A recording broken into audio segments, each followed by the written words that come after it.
Hi, it's Lori with Positive Things Living. We're doing the craft room organization. Let's Get Organized 2022. That's the hashtag. If you follow that on Instagram or on YouTube or Facebook, you'll see all the other crafters that are joining in the collaboration, sharing how and what they do for organizing their craft rooms.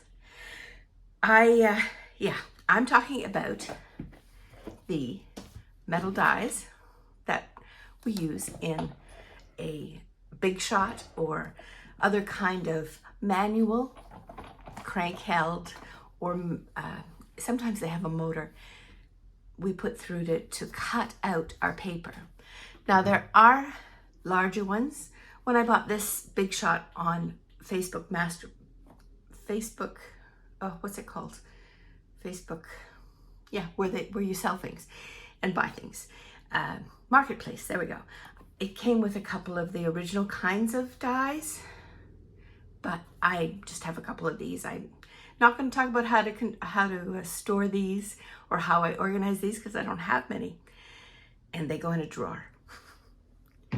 It's interesting, when I spoke with my family about doing this video, and our daughter, who's going through a major purge and organization of her apartment, talked about a particular YouTuber who is all about organization.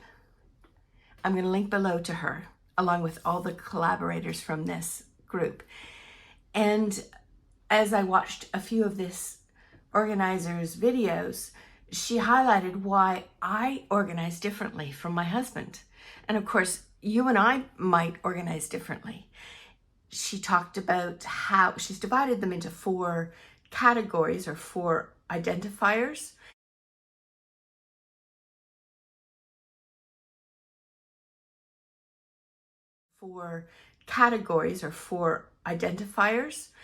And 2 of them are about macro organization and 2 of them are about micro organization.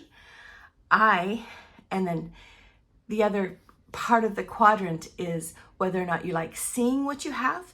I mean, you've seen the pegboards where everything has a place on the pegboard. And then you've seen those that are in clear buckets on a shelf. Well, I like to put a whole bunch of stuff into a closed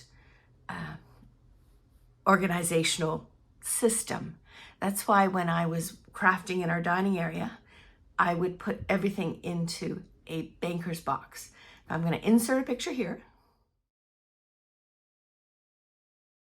so you can see banker's boxes. I like things closed up and I like them stuffed. I just put everything in the banker's box, put the lid on, and I know what's in that box. There are other people that like things extremely organized and they must see what's on their wall or on their shelves, otherwise they forget that they have it. And neither way of organizing is right or wrong, but we're unique. Everybody's unique. So today I'm going to show you my way of organizing.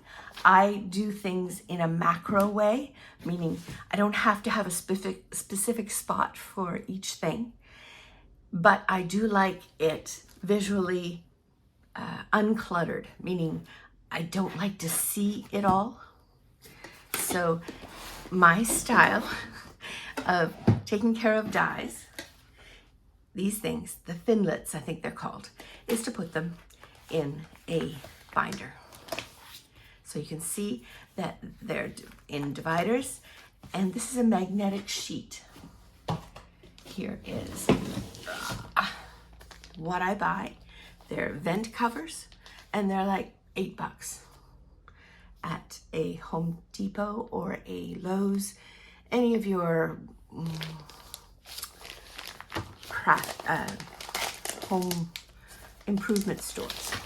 So what I'm going to do is I'm going to pull it out, and obviously they're longer than what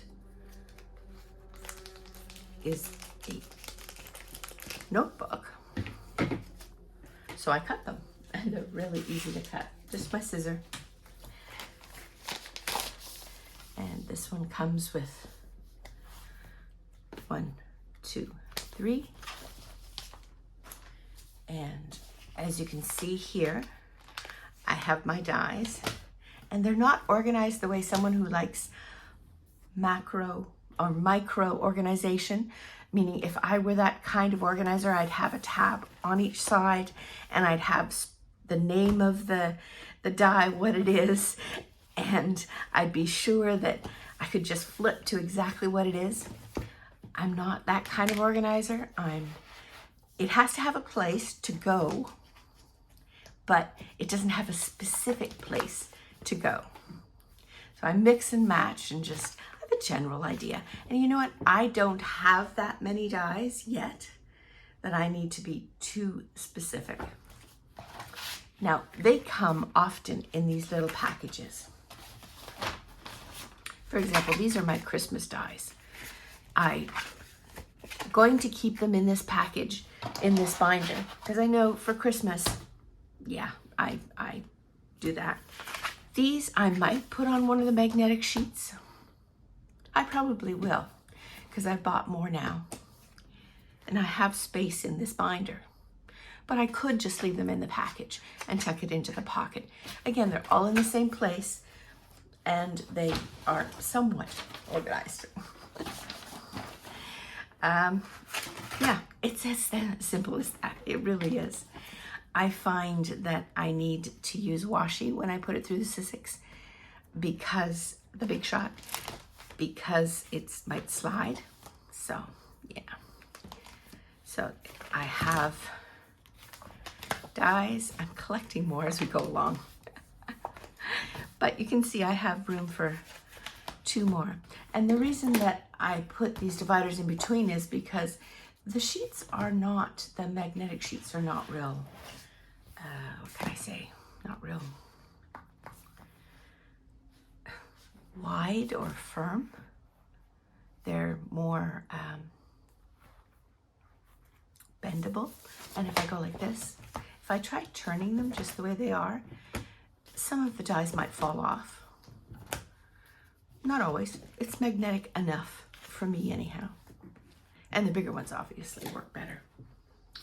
So what I'm going to do now is a voiceover as I fit more of these sheets in and do a little bit of die cutting.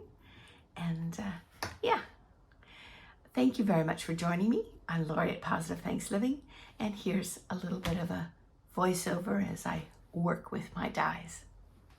Oh, before I do that, wait, but wait, there's more. This is a new kind of die that I have, and it both embosses and dies cuts. So this metal piece is like the thin nut here, but it embosses. So I've decided until I buy more, if I buy more, I'm not convinced I will, that this is just gonna go in here to organize. See, simple. But all closed up, visually uncluttered. Here we go.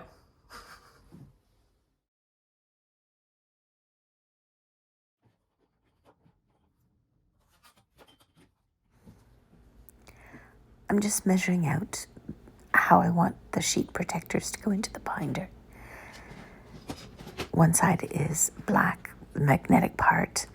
Other side is white, draws on very easily.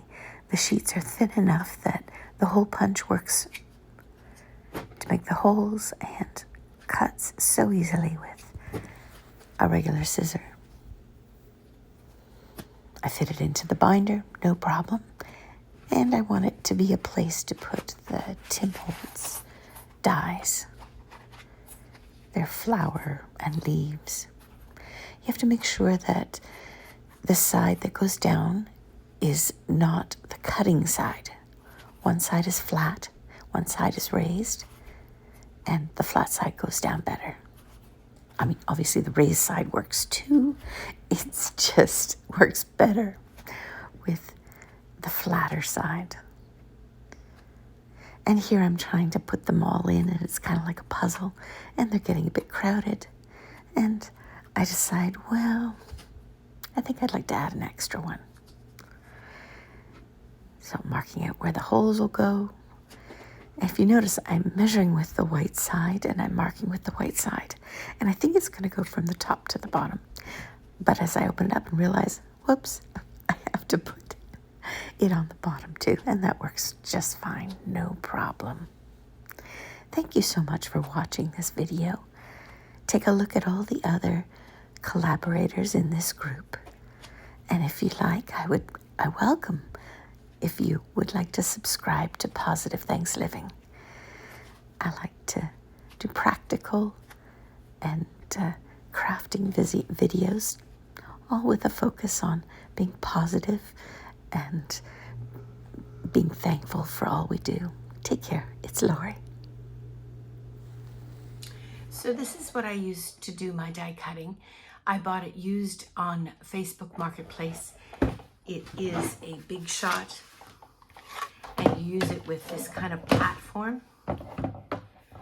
If you've not seen die cutting before, this is the old-fashioned way, the hand crank way, as opposed to an electronic machine or an electric machine that goes through by itself, or the computerized kind of machine. This is old-fashioned, but that's okay.